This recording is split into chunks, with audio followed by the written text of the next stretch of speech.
everyone.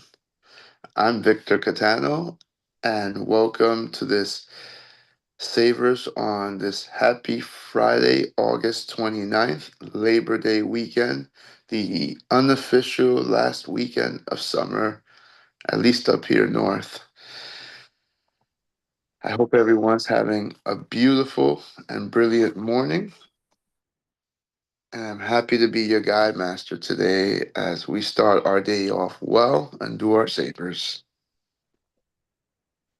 So today we are going to um, we're going to do what we're supposed to do whenever we're having a new season. We're supposed to prepare for the next season, and the way we're going to do that is we're gonna flush out the old season, and we're just going to get really, really quiet today. Today, we're gonna do my favorite exercise, which is to have a long and extended period of silence. And during that silence, I want to encourage everyone to just get really quiet and ignore all outside factors, any thoughts that are disturbing you, any worries that you have, any concerns that you have, any plans that you're thinking about, all that stuff, right? If you have a pool and you're changing the water, you don't change some of the water, you change all of the water and you add new water. And so you can't do that if you leave some of the water behind. So please quiet yourselves and leave all of your thoughts behind. Everything, just leave it behind and just focus on the quiet and be present with yourself and allow yourself to make that spiritual adjustment. That silence should start now.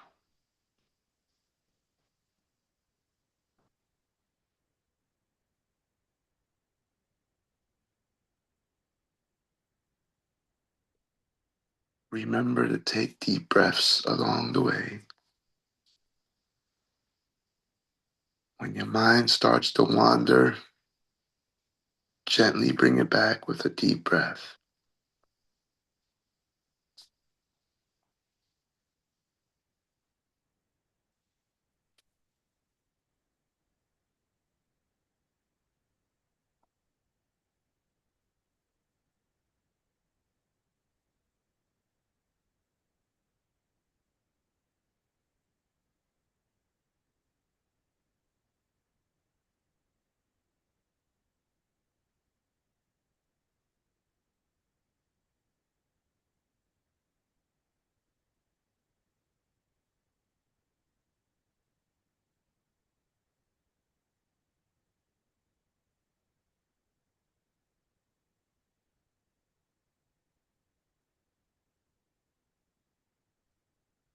I see a nice black hole with no activity. Try to see one too.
Now, I want you to take that empty black space and start letting in thoughts one at a time.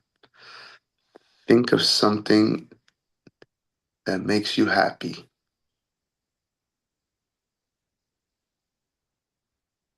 something that makes you smile, something that brings you joy.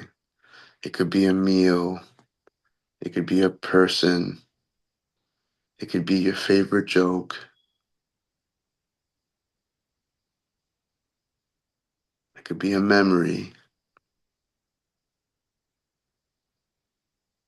it could be something you're looking forward to.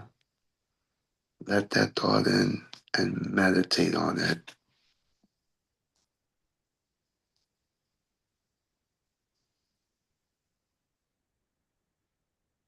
I'm thinking of my beautiful wife and my beautiful children, and that's all I'm thinking about right now.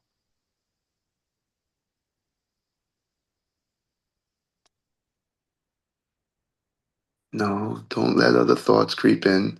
Focus on that one thing, and keep bringing yourself back to it.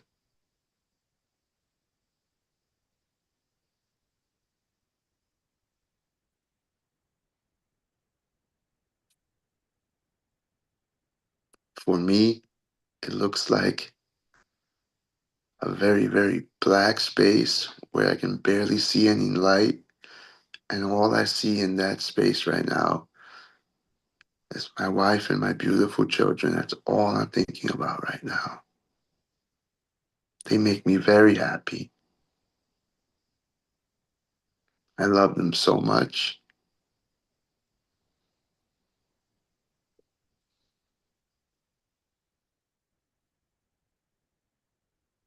Keep those thoughts there.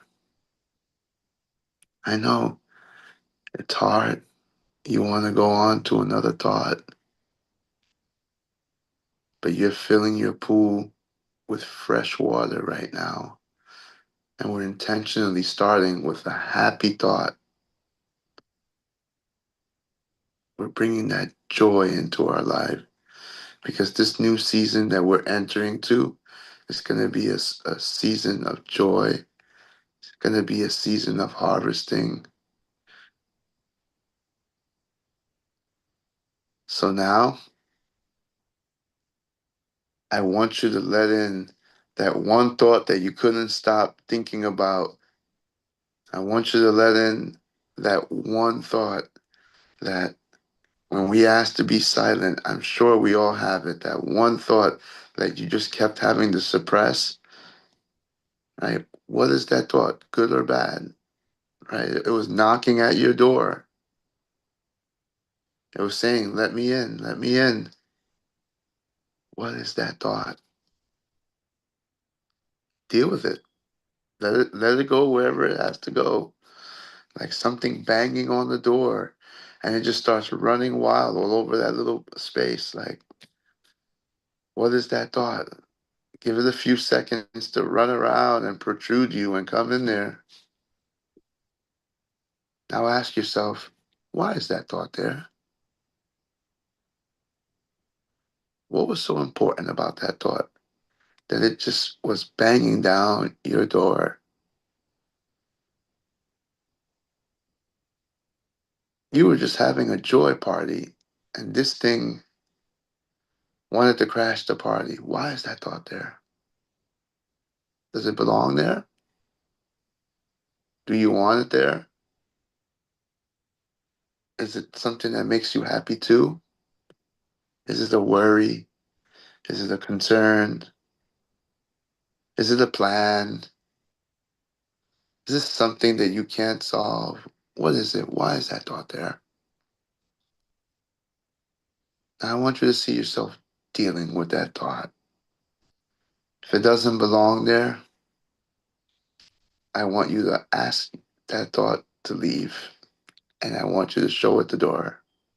If it does belong there, embrace it, love it, hug it, let it sit next to your happy thought.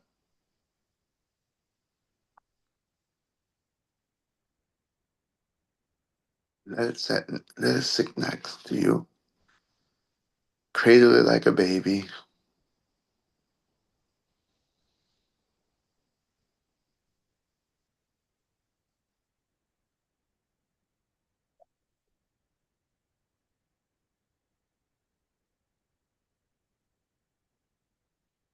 Now let's permit ourselves to let in one more thought now, a different thought.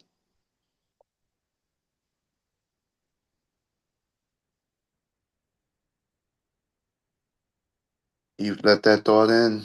It's there. What else were you thinking about? Why is this thought allowed to be in this beautiful, quiet space that you had? Let it in. It's okay. And there it is. It's just roaming through you now. Why is that thought there? Is it a goal? Is it a plan?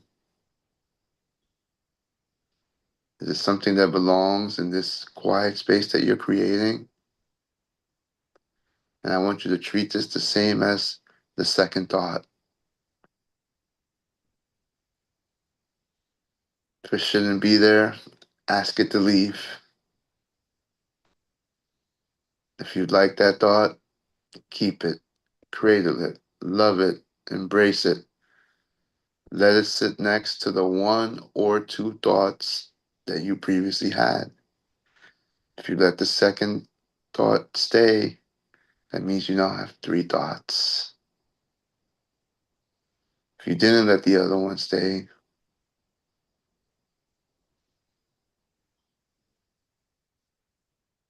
you should have two thoughts.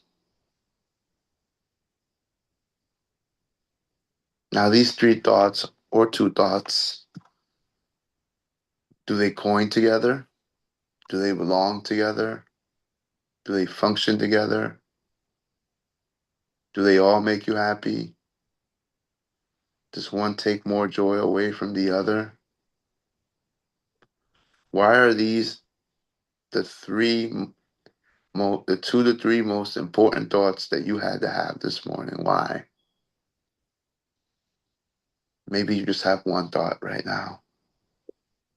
I have three thoughts. I can see them. They go hand in hand. I'm thinking of my beautiful family. I'm thinking about the excitement of this beautiful weekend that I'm looking forward to. And I'm thinking about all the new opportunities that this new season is going to bring for me, for my family, for those I love, for the people in this group. Those are my thoughts.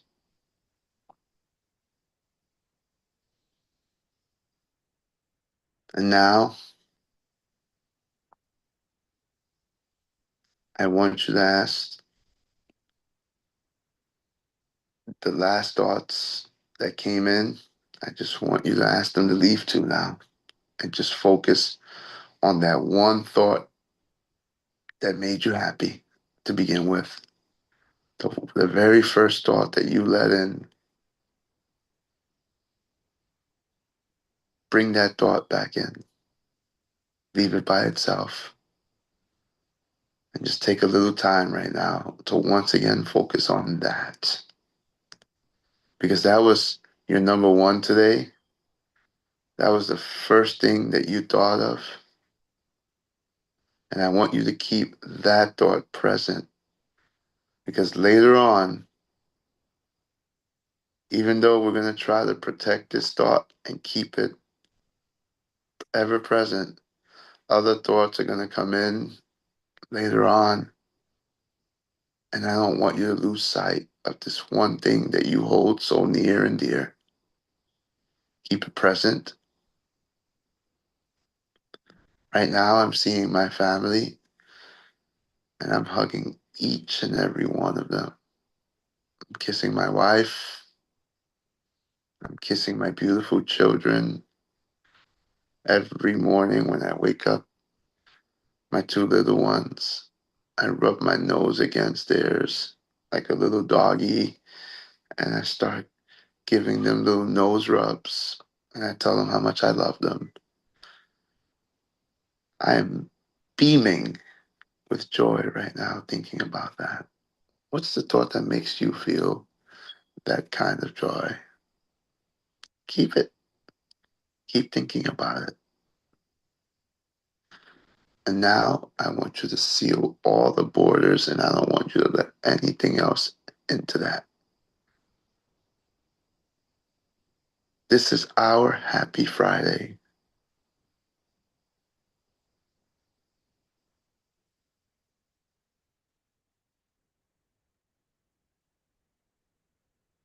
So that completes our silence portion of this. Our affirmations today are going to be custom. They're going to be custom to that happy thought. Say your own beautiful affirmation to yourself. And I want you to think about it in the context of the question, because your question is going to be, what was your happy thought? And what is the affirmation that you said to yourself in regards to it?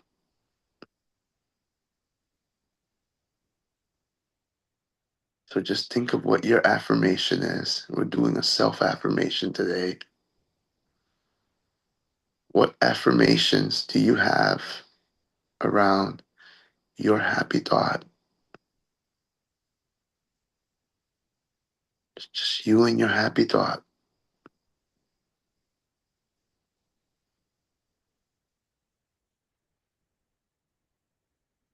When you say your affirmation to yourself,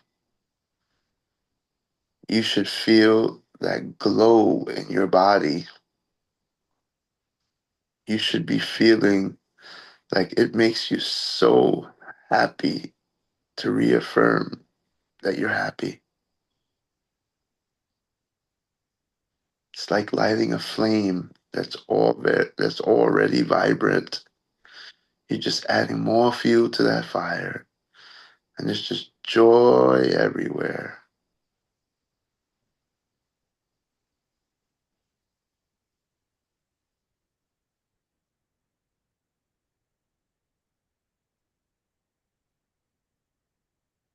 Okay,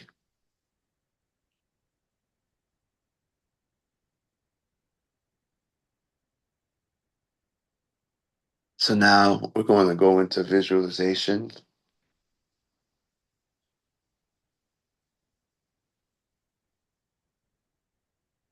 I want you to visualize how this happy thought can stay present with you everywhere you go. I want you now to let just everything back in, right? Let go of that dark space where you just saw this one thought, and just let yourself be present. Let yourself experience the world now. Let yourself be present here with the rest of your Savers friends. Let everything in. You know, it's New York City busy now. You hear the noises, you hear the calamity, you hear the good, you hear the bad. Let it all in now. How do you visualize that one happy thought being present and guiding you and staying with you in the midst of all that noise? How does it affect you? How does it ground you? What power does that thought have over you?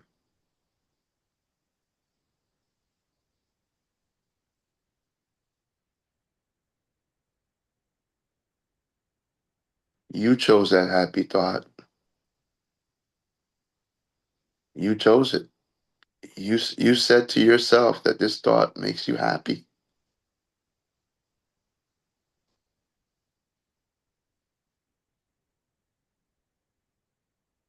Does it make you happy at hard times? Does it make you happier during good times? Does it take you out of a funk?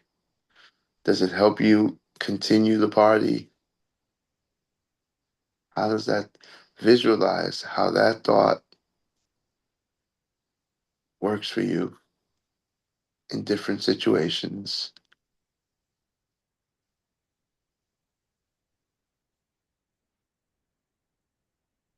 Now, we inevitably go through good, we go through bad. That's just seasons of life. Don't lose your happy thought ever. Deep breath.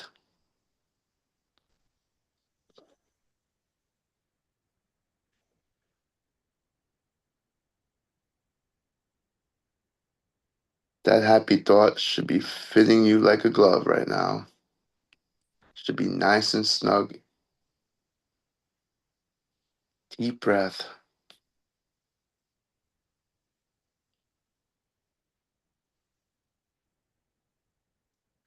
You should be experiencing joy just over that one thought,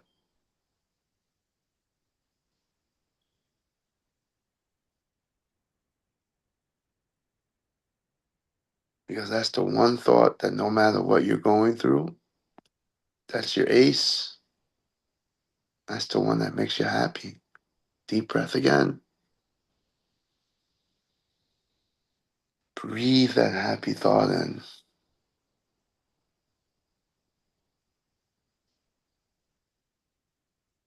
Mm. One last final breath. Hold it.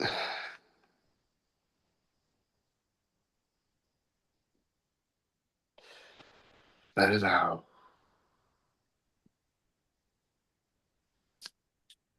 This very last breath that we take now, we're going to take it as if we were waxing a floor and we're sealing the floor, we're protecting the floor. We're going to protect this thought with one deep breath and try to hold it for like 30 seconds. And then you're going to, not yet, just you're going to take that one deep breath in, you're going to hold it for 30 seconds, and then you're going to control that breath and slowly let it out. And then you're going to follow it immediately with one regular breath, and we'll be done. So on three, we're going to take that 30-second breath. 1, 2, 3.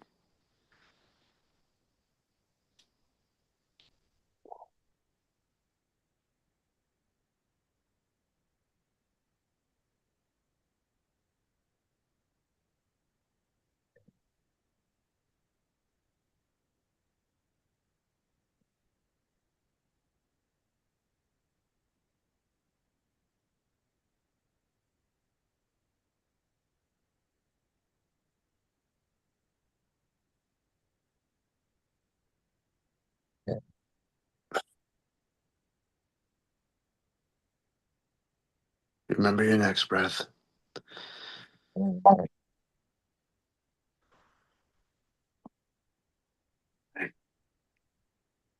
How you feeling? Let's start making our way up. Get yourself a glass of water if you need to. Take 1 second now. You should be feeling happy. You should be feeling loose.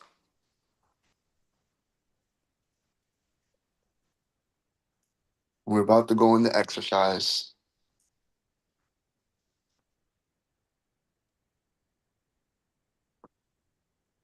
Another 10 seconds to get yourself ready and to get yourself into a spirit of exercise.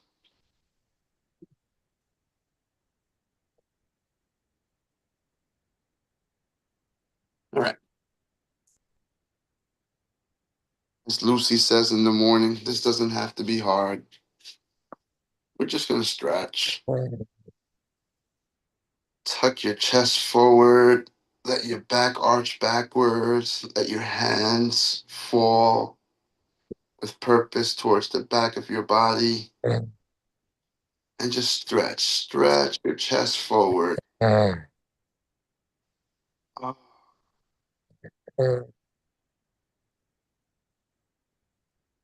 mm. Let it all out. Shake. Now do that to the left. Stretch that hip out.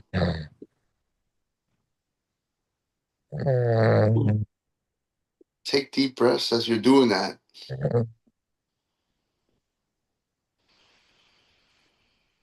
Right? Shift your weight back to the middle. Shake it out slowly. Now go to your right side and do the same thing. You're just stretching that hip out.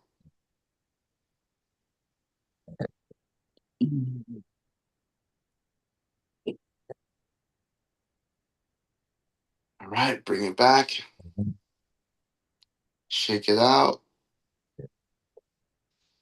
Make small circles with your hips. Go all the way around slowly. Go in any direction that you want, but just make small circles with your body.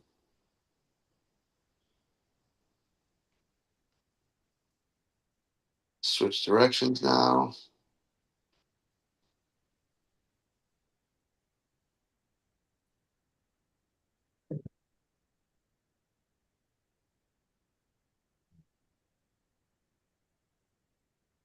Arch your back again. Stretch forward. Come on. Oh, stretch the chest forward. Let the sunshine hit your chest. Feel all that goodness coming on to you. That feels really good. Ah, shake that off. Now I want you to spread your legs. Comfortable pace. Don't let your knees go any further than your shoulders.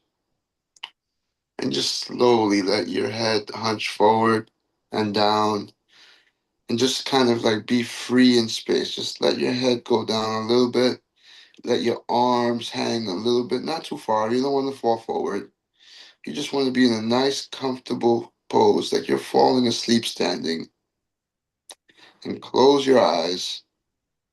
Just let your body hang just a little bit. Keep control over it.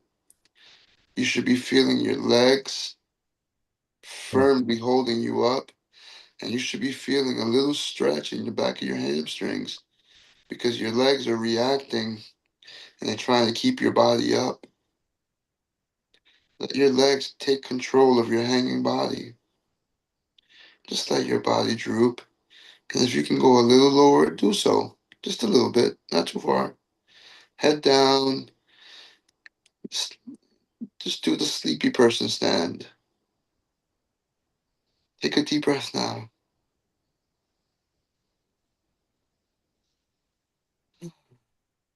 And slowly let yourself come back up.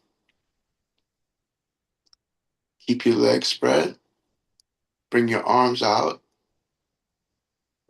Make a make a V with your hands and arms straight. Bring them across and just hold it there. It's gonna hurt a little bit, but just do it. Keep your arms out and count 10.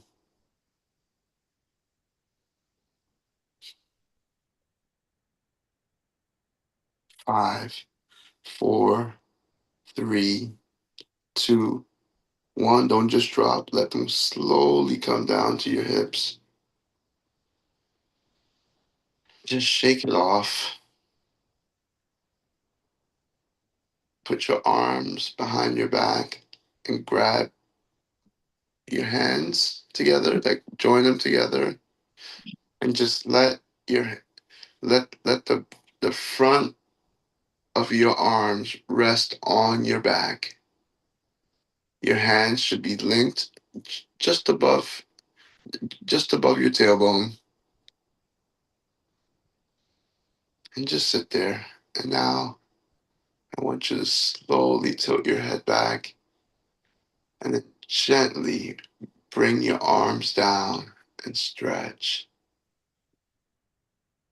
You should be feeling it in your neck. Your neck is up, your arms are tugging. Gently let that go. Let everything go. Your arms should be hanging freely again. Your legs should still be spread. And do one more V.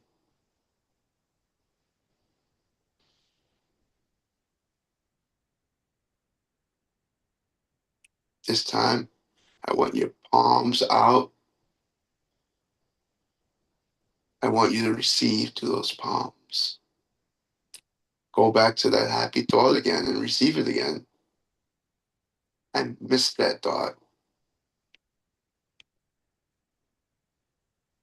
It's my beautiful family trickling through my fingers, trickling through my veins, right into my heart.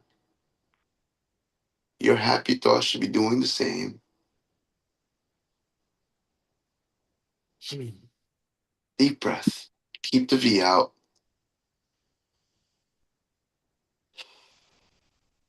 And slowly let the hands in. Shake it out. And that concludes our exercise. Go get yourself some water. Go do whatever you need to do to get ready to answer our question. Make your way back to the space that you were.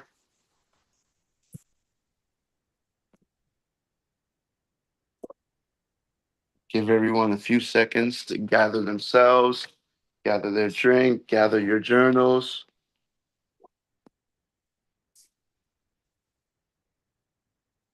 And here is the question. What was your happy thought? How did it make you feel? And how are you feeling right now? Take 3 minutes to think about that. What is your happy thought? How did it make you feel when you were thinking about it? And how do you feel right now?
We got a little more than a minute.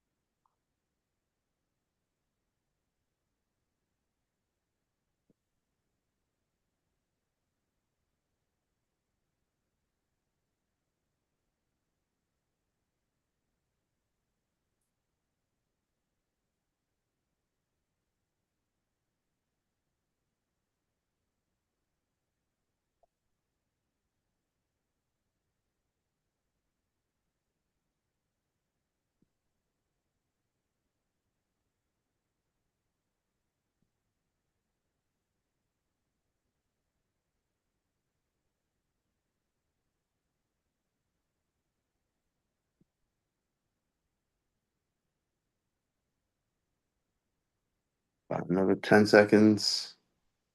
Should be wrapping up.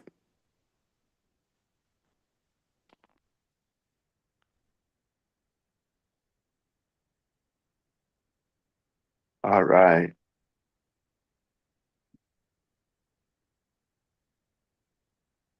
I'm going to go first. I already told you that I was thinking about my wife and children. I felt gratefulness for having them. And I feel right now like there is nothing that I wouldn't do for them and to preserve this love. Remember, this is a writing exercise. This is not a talking exercise. It's a writing exercise. So I'm going to call it as I see it. And the first person that I see is Dr. Pina. All right. So I thought it's the sort of the International Meta Poetry Congress in Madrid and Granada. It's an outstanding success, and we all feel in community joyful and happy of the recitals, great presentations, and the amazing group of friends that gathered together for 4 years in a row. Amen. Amen. Éxito, éxito, éxito. Thank you. Rosaurita.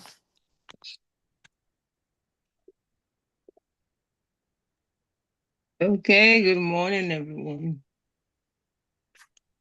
My happy thought is that I walk in front of the mirror and I look 20 pounds thinner, not because of the pounds, but because of what it represents. How it makes me feel um, healthier, and how I feel now, self determined that I can see unhealthy food and say no. Amen. Amen. What a beautiful thought. I know how much that means to you. And I stand in agreement with you and I visualize that with you. Martita, what is your happy thought? How does it make you how does it make you feel? And how do you feel right now? Yeah, thank you. Good morning. Good Uh, morning. my I say I am happy for my health coming better. I thank God for the thing in my life, my family. Um, I I thank you for my friends and for continue for the strong Billy and continue to do it. My son every Thursday at 5 o'clock. Thank you. Amen. Thank you. Amen. Good for you. Keep those happy thoughts. And I know how much your family means to you. I hope that it continues to bring you joy. Mr. Trailblazer. Good morning, champions. Good morning. My happy thought is my community. When I give to my community, I just don't share resources. I share piece of myself. The smiles, the gratitudes, and the sense of connections fill me with joy. It reminds me that generosity creates ripples, and those ripples come back as warmth in my heart. I walk away lighter, happier, and grateful to be part of something bigger than myself. Mm, I see that. I believe that. And I actually know that because I've experienced it. And I'm so glad to be a part of your community. Thank you. So that concludes our savers. I think that's a record short time for me. Um, I just want to encourage everyone. You can be silent, not just during savers, not just during your morning time. You can be silent whenever it is you need to hit the reset button. And whenever you need to go to your happy thought, remember to do that sometimes, because life moves very quickly and it moves super fast when you're having a good time. And don't, notice how good times always end so quickly, right? Take a moment of silence even during good times so that you can really enjoy it. Enjoy silence and good times the way you enjoy a really good meal that they didn't serve you a lot of. Enjoy every single bite. Have a beautiful and blessed day. And it was an honor to ground everyone, to slow you down, and to make you think happy thoughts. Happy Friday. By throwing off the weight of the past and charting a new direction. Alexander instinctively recognized that privileges of birth are impediments to power. Be merciless with the past, then, not only with your father and his father, but with your own earlier achievements. Only the weak rest on their laurels and dote on past triumphs. In the game of power, there is never time to rest. Keys to power. In many ancient kingdoms, for example Bengal and Sumatra, after the king had ruled for several years, his subjects would execute him. This was done partly as a ritual of renewal, but also to prevent him from growing too powerful. For the king would generally try to establish a permanent order at the expense of other families and of his own sons. Instead of protecting the tribe and leading it in times of war, he would attempt to dominate it. And so he would be beaten to death, or executed in an elaborate ritual. Now that he was no longer around for his honors to go to his head, he could be worshipped as a god. Meanwhile, the field had been cleared for a new and youthful order to establish itself. The ambivalent, hostile attitude towards the king or father figure also finds expression in legends of heroes who didn't know their father. Moses, the archetypal man of power, was found abandoned among the bulrushes and never knew his parents. Without a father to compete with him or limit him, he could attain the heights of power. Hercules had no earthly father. He was the son of the god Zeus. Later in his life, Alexander the Great spread the story that the god Jupiter Ammon had sired him, not Philip of Macedon. Legends and rituals like these eliminate the human father, because he symbolizes the destructive power of the past. The past prevents the young hero from creating his own world. He must do as his father did, even after his father is dead or powerless. The hero must bow and scrape before his predecessor and yield to tradition and precedent. What had success in the past must be carried over to the present, even though circumstances have greatly changed. The past also weighs the hero down with an inheritance that he is terrified of losing, making him timid and cautious. Power depends on the ability to fill a void, to occupy a field that has been cleared of the dead weight of the past. Only after the father figure has been properly done away with will you have the necessary space to create and establish a new order. There are several strategies you can adopt to accomplish this. Variations on the execution of the king that disguise the violence of the impulse by channeling it in socially acceptable forms. Perhaps the simplest way to escape the shadow of the past is simply to belittle it, playing on the timeless antagonism between the generations, stirring up the young against the old. For this you need a convenient older figure to pillory. Mao Zedong, confronting a culture that fiercely resisted change, played on the suppressed resentment against the overbearing presence of the venerable Confucius in Chinese culture. John F. Kennedy knew the dangers of getting lost in the past. He radically distinguished his presidency from that of his predecessor, Dwight D. Eisenhower, and also from the preceding decade, the 1950s, which Eisenhower personified. Kennedy, for instance, would not play the dull and fatherly game of golf, a symbol of retirement and privilege, and Eisenhower's passion. Instead, he played football on the White House lawn. In every aspect, his administration represented vigor and youth, as opposed to the stodgy Eisenhower. Kennedy had discovered an old truth. The young are easily set against the old, since they yearn to make their own place in the world and resent the shadow of their fathers. The distance you establish from your predecessor often demands some symbolism. a way of advertising itself publicly. Louis XIV, for example, created such symbolism when he rejected the traditional palace of the French kings and built his own palace of Versailles. King Philip II of Spain did the same when he created his center of power, the palace of El Escorial, in what was then the middle of nowhere. But Louis carried the game further. He would not be a king like his father or earlier ancestors. He would not wear a crown or carry a scepter or sit on a throne. He would establish a new kind of imposing authority with symbols and rituals of its own. Louis made his ancestors' rituals into laughable relics of the past. Follow his example. Never let yourself be seen as following your predecessor's path. If you do, you will never surpass him. You must physically demonstrate your difference by establishing a style and symbolism that sets you apart. The Roman Emperor Augustus, successor to Julius Caesar, understood this thoroughly. Caesar had been a great general, a theatrical figure whose spectacles kept the Romans entertained, an international emissary seduced by the charms of Cleopatra, a larger-than-life figure. So Augustus, despite his own theatrical tendencies, competed with Caesar not by trying to outdo him, but by differentiating himself from him. He based his power on a return to Roman simplicity, an austerity of both style and substance. Against the memory of Caesar's sweeping presence, Augustus posed a quiet and manly dignity.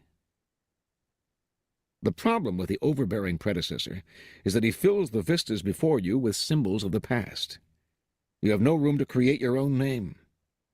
To deal with the situation, you need to hunt out the vacuums, those areas in culture that have been left vacant and in which you can become the first and principal figure to shine. When Pericles of Athens was about to launch a career as a statesman, he looked for the one thing that was missing in Athenian politics. Most of the great politicians of his time had allied themselves with the aristocracy. Indeed, Pericles himself had aristocratic tendencies. Yet he decided to throw in his hat with the city's democratic elements. The choice had nothing to do with his personal beliefs, but it launched him on a brilliant career. Out of necessity, he became a man of the people. Instead of competing in an arena filled with great leaders, both past and present, he would make a name for himself where no shadows could obscure his presence. When the painter Diego de Velázquez began his career, he knew he couldn't compete in refinement and technique with the great Renaissance painters who had come before him. Instead, he chose to work in a style that by the standards of the time seemed coarse and rough, in a way that had never been seen before. And in this style he excelled. There were members of the Spanish court who wanted to demonstrate their own break with the past. The newness of Velázquez's style thrilled them. Most people are afraid to break so boldly with tradition, but they secretly admire those who can break up the old forms and reinvigorate the culture. This is why there is so much power to be gained from entering vacuums and voids. There is a kind of stubborn stupidity that recurs throughout history, and is a strong impediment to power. The superstitious belief that if the person before you succeeded by doing A, B, and C, you can recreate their success by doing the same thing. This cookie-cutter approach will seduce the uncreative, for it is easy and appeals to their timidity and their laziness. But circumstances never repeat themselves exactly. When General Douglas MacArthur assumed command of American forces in the Philippines during World War II, an assistant handed him a book containing the various precedents established by the commanders before him, the methods that had been successful for them. MacArthur asked the assistant how many copies there were of this book. 6, the assistant answered. Well, the general replied, you get all those 6 copies together and burn them, every one of them. I'll not be bound by precedents. Any time a problem comes up, I'll make the decision at once, immediately. Adopt this ruthless strategy toward the past. Burn all the books, and train yourself to react to circumstances as they happen. You may believe that you have separated yourself from the predecessor or father figure, but as you grow older, you must be eternally vigilant lest you become the father you had rebelled against. As a young man, Mao Zedong disliked his father, and in the struggle against him found his own identity and a new set of values. But as he aged, his father's ways crept back in. Mao's father had valued manual work over intellect. Mao had scoffed at this as a young man, but as he grew older, he unconsciously returned to his father's views and echoed such outdated ideas by forcing a whole generation of Chinese intellectuals into manual labor, a nightmarish mistake that cost his regime dearly. Remember, you are your own father. Do not let yourself spend years creating yourself only to let your guard down and allow the ghost of the past, father, habit, history, to sneak back in.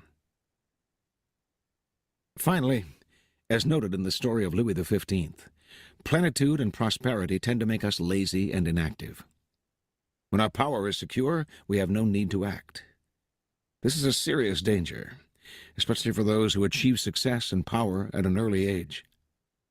The playwright Tennessee Williams, for instance, found himself skyrocketed from obscurity to fame by the success of the Glass Menagerie. The sort of life which I had had previous to this popular success, he later wrote, was one that required endurance, a life of clawing and scratching. But it was a good life, because it was the sort of life for which the human organism is created. I was not aware of how much vital energy had gone into this struggle until the struggle was removed. This was security at last. I sat down and looked about me, and was suddenly very depressed. Williams had a nervous breakdown, which may in fact have been necessary for him. Pushed to the psychological edge, he could start writing with the old vitality again, and he produced A Streetcar Named Desire. Fyodor Dostoevsky, similarly, whenever he wrote a successful novel, would feel that the financial security he had gained made the act of creation unnecessary. He would take his entire savings to the casino and would not leave until he had gambled away his last penny. Once reduced to poverty, he could write again. It's not necessary to go to such extremes, but you must be prepared to return to square one psychologically, rather than growing fat and lazy with prosperity. Pablo Picasso could deal with success, but only by constantly changing the style of his painting, often breaking completely with what had made him successful before. How often our early triumphs turn us into a kind of caricature of ourselves. Powerful people recognize these traps. Like Alexander the Great, they struggle constantly to recreate themselves. The father must not be allowed to return. He must be slain at every step of the way. Okay, so that's the that's the key to power. So tomorrow we'll go to the reversal and more additions to the law. It's a lot of, but key to power. Thank you for that. So, we continue to talk about not letting, not continuing down the path that our successors were on.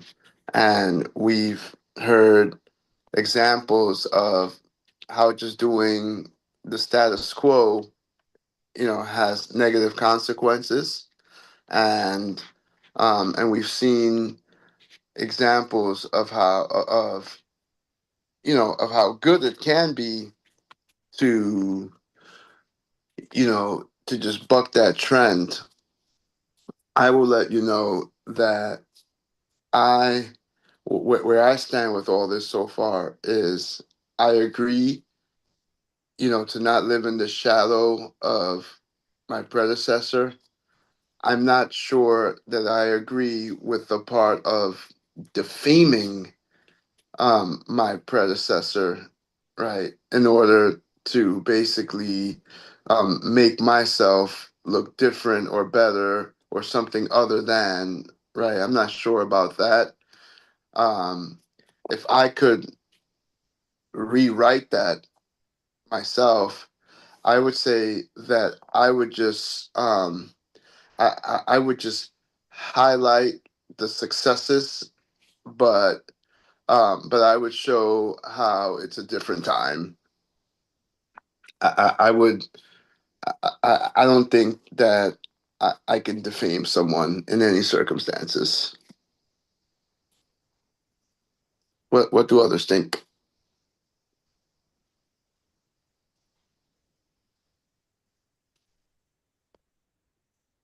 while I don't like to defaming someone, but I read that that's part of the power of defaming someone elevates you.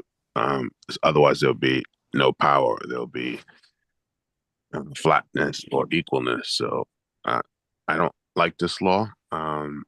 I believe that you can be different. You can separate yourself out without defaming, but that's where you checkmate somebody in chess, and somebody's got to win. Mm-hmm.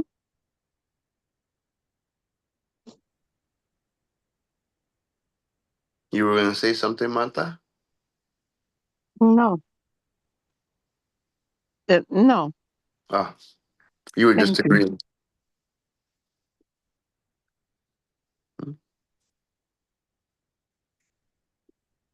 I see you in deep thought, Rosada. I'd give a penny for those thoughts. You might have to raise it to $1 because you have to you have to knock it out. No, I'm just thinking that really the keys to power is things then that, I mean, ordinary people will not think of doing, but that's the way the ones that get at the top, that's the way they do it. And we could see it with our current administration, the vivid example of it, that they utilizes those keys to power um, that emphasizes on defaming others, making others look small and pinpointing their mistakes, their errors, their weaknesses, so yours can come up more, look more brighter and better, and seems like you are the better selection. And we see the examples right now. I'd like to add, Rosario, you're 100% correct. And the challenge is whether it's true or not, this perception is still that you're less. So just look what happened in the news the last couple of days where, senior people are being demoted and there's not even like the facts yet. So due process is not no longer a standard. It's who cares about due process? So I agree with you that it's happening every day. Every day, that's why I don't watch the news. Every day, there's another example of you're kidding me, and it's so powerful, but it connects to this principle.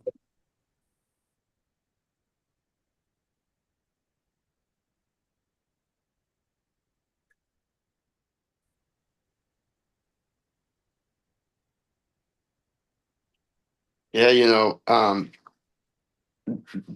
this kind of thing impacted me when I left my other school. My last school.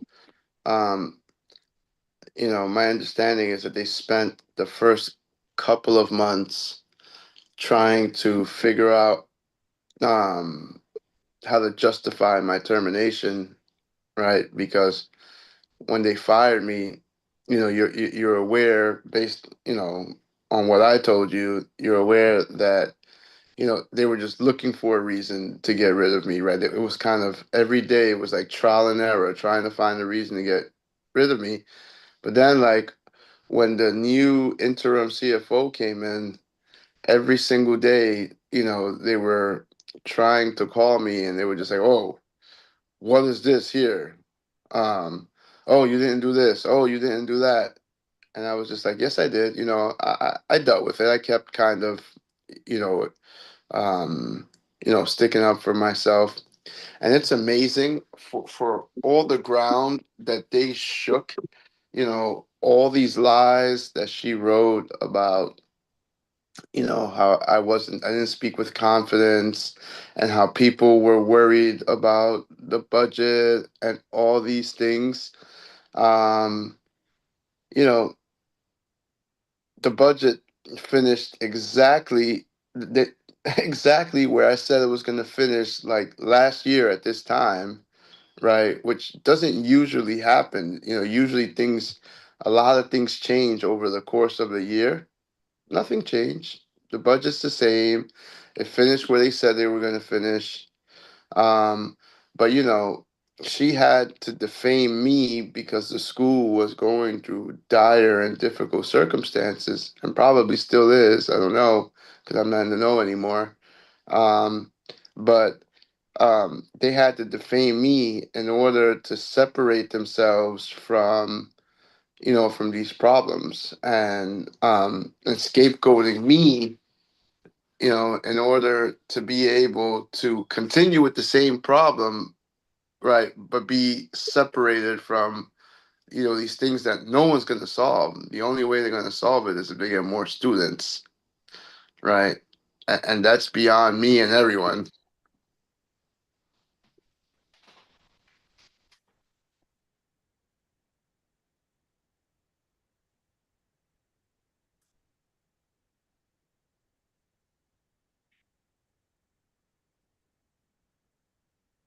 So you have to be revolutionary. Hmm. So, you know, we when we were creating the meta poetry movement in Santo Domingo, we needed to kill everything that was old, and it was about the young poets of the 80s. And we respected all the writer, most of them social writer. Like Pedro Mir comes to the mind, and he was very social, a communist, and we went against all the social component of the 65s that were talking about the struggle of the nations and you know the war against USA and Santo Domingo, and we just focused on philosophy. And we took Borges, Octavio Paz, instead of Cesar Vallejo, for example, as a communist. So instead of Neruda, we wanted to do something more into the area of thoughts, but it was a fight completely. And then after the 90s, we're supposed to have a new kind of vision. And I remember when I presented my talk among hundreds of young poets and writers, and there was major writers, and I was a young guy. And I remember I said the phrase, después de la metapoesía, el vacío. So I said, after metapoetry, the emptiness. And they told me that this guy, the old guy, you know, wake up, stand up, and left the whole room. Because I said after metapoetry, the emptiness, like nothing. I told, yeah. You didn't see Rosario Candelier? He stand up and you said when you wrote after the metapoetry, the emptiness. Like, what is he doing there? What is that about? And I remember those moments as glorious moments of, you know, a couple of dozens and then hundreds guys doing poetry beyond the culture, beyond the profession that we have and the business. It was like moral. It was like healing everybody, any thoughts, anything. And it was about us, and against the 80s and against the 65s. And we recovered a couple of movement, but when you see it, you wanted to Domingo Moreno Jimenez, who created the postumismo in the history of your country, you are competing with him. He's part of the old tradition that you need to assassinate completely. If not, you don't have a vision. You don't have a structure. You don't have a division. You're the same. You imitating your guys. You're bringing nothing new to the culture. Um, so it's the same with the every politician. Like for example, the politicians. One of the major politicians, PLD, they created the Comisionado de Cultura in New York, the Commission of Culture, and they stood there for 15 there, 20 years. And it was an institution created by the president, blah, blah, blah. And when this guy came, he said, no more comisionado. It's going to be the direction of culture on the exterior and change completely the whole thing for everybody. Everybody was crying, crying. But this is what's going to happen, you know? And for every president to have a history, something to write about, something to say, he has to bring new laws, new institutions to create his own destiny. If not, you are imitating Kennedy, Nixon, or the Bush. You're not Obama. You're not Clinton. What's gonna be your museum, your historical museum? What you're gonna present to the world? Um, so this is the symbolism of the same way. If you go to power, make sure you change everybody and you bring your people. Because if you bring your people in the school, the same guy, you follow the same rule, you're gonna be in a lot of trouble. You know, you have to hire, you have to fire, because those who stay always just gonna belong to the founder, or to the father, or to the X one, and will be against you. And the leader is gonna be the guy who is in his house because still commanding from his house. Don't do this. Don't support him. Vote against him, and he still have the power behind. Um, and deeply inside, you know, if you are going for something big, you have to denounce your father, and you have to become better like them. You know, if they have written the best book, you have to write. You have to write the best book. If they written the manifesto, you have to go and see his manifesto and become better than his manifesto, because now you're alive. So you have to do something about it. And it's the tradition of authority that's behind you, and the tradition of culture that have completely to change and fight for that which is new, that most likely people will denounce and will deny it and will be against and will oppose constantly. So it's a different positions to be trying to have something new in culture or in power itself. It's really problematic. If not, you're gonna be the same.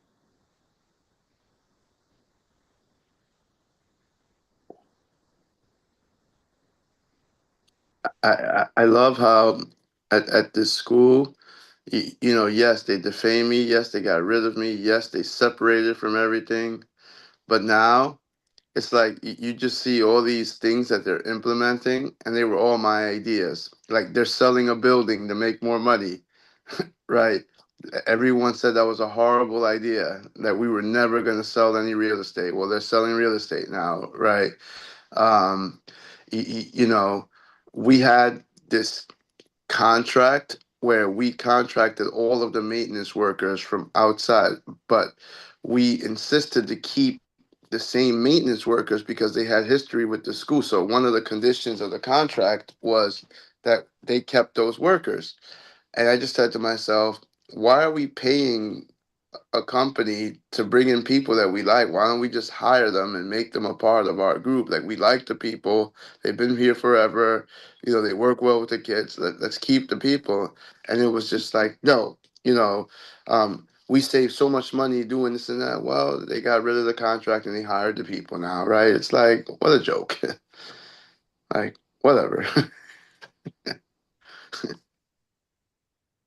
Yeah, you thought of that. You guys are so smart.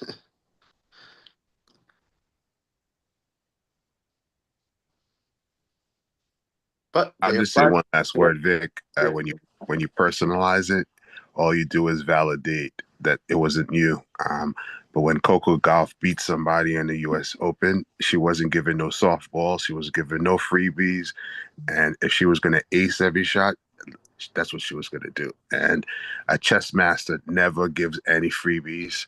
They'll kill you on the first move if you let them. So in the art of studying this power, you have to understand there's no empathy or mercy or grace. You kill them in the 30 seconds, you kill them in 1 minute, or you knock them out in 12. So ask Mike Tyson if he was ever nice to anybody. So he would say, Victor's a nice guy, but I had to knock him out in 30 seconds. So, in life, there's many examples that you either do it and win, or you're going to be done. And it's nothing about you. It's never about your practice. And that's the reality of it. So Rosario made me think about it like, hey, it's not about you. There's nothing you did wrong, but I had to knock you out the way. And I love, Dr. Pena, your comments on the different ages of poetry from the before and there's always we're always better. So thank you for that. And it was a good reflection. Appreciate that.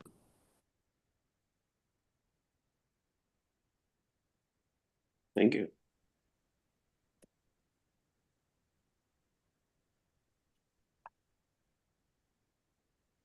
Well, who would like to have the last word?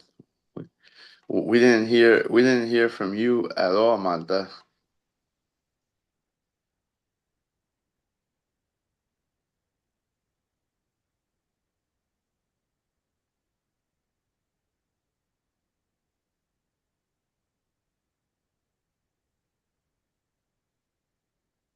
Okay. Anybody else want to have the last word? Anybody have any final closing thoughts?